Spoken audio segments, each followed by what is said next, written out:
The Animal Humane Society responds with compassion for every animal that comes to us in need. We give them shelter, nurse them back to health, protect them from harm, save them from disaster, make new beginnings possible.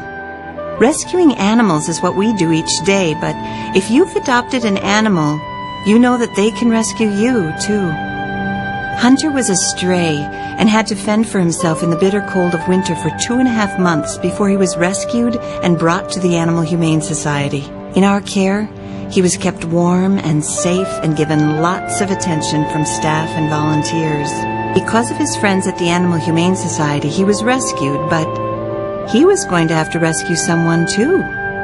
Peter was a jazz musician playing on Bourbon Street in New Orleans when he first met and fell in love with Kathy. They returned to St. Paul and were married.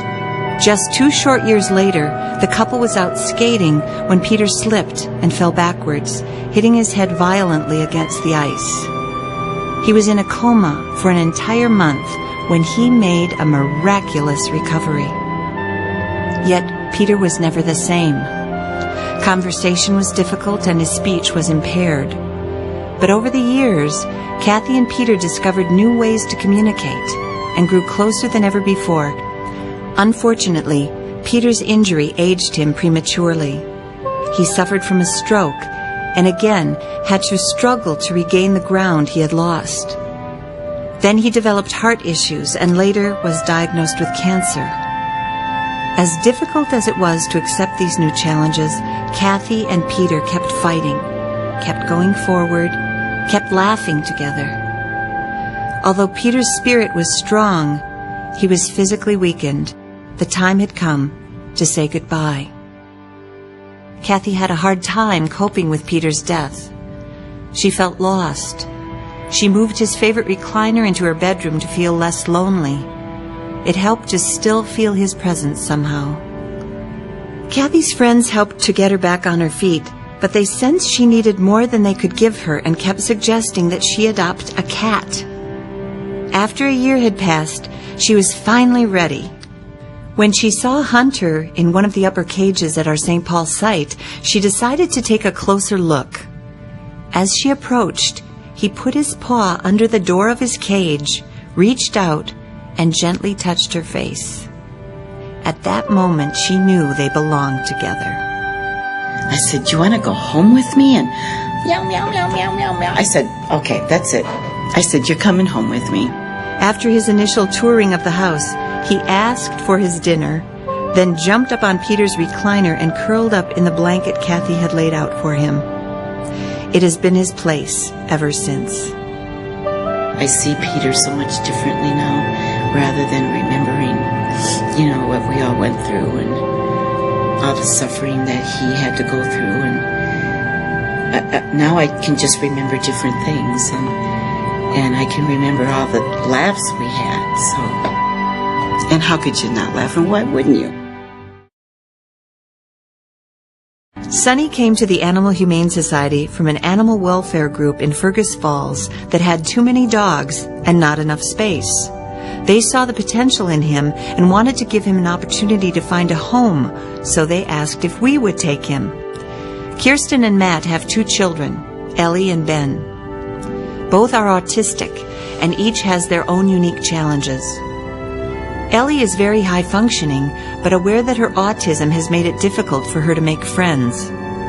Ben's case is more severe, beyond what his parents could manage by themselves. When Kirsten and Matt met Sonny, they recognized he had just the right disposition for their family. They were amazed by how calm and tolerant he was with some of the pretty good squeezes he got from Ben. Sonny spent the next several months in intensive training and is now quickly proving to be everything his new family needs and more. There are a lot of special things that he can do, but even just his presence has been wonderful.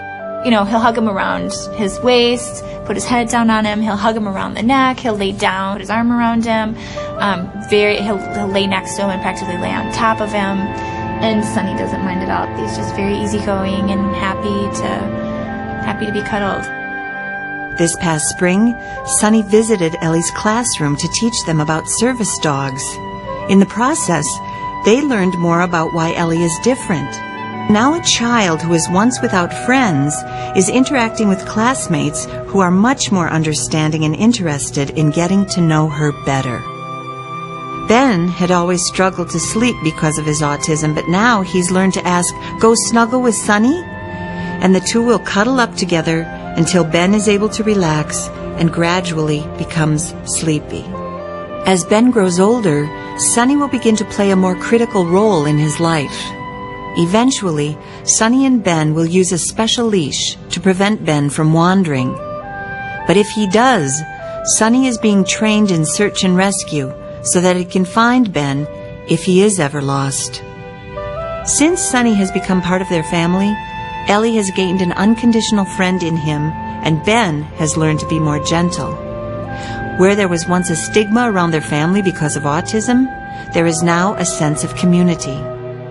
People who were once scared to approach them have been unable to resist this amazing dog. People tend to smile at us now. When we're out, I get a lot more smiles instead of the bad looks.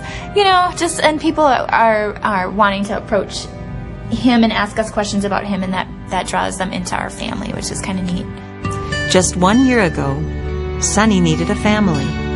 Today, Sunny's family needs him, too. That's how it is with the animals that become part of our lives.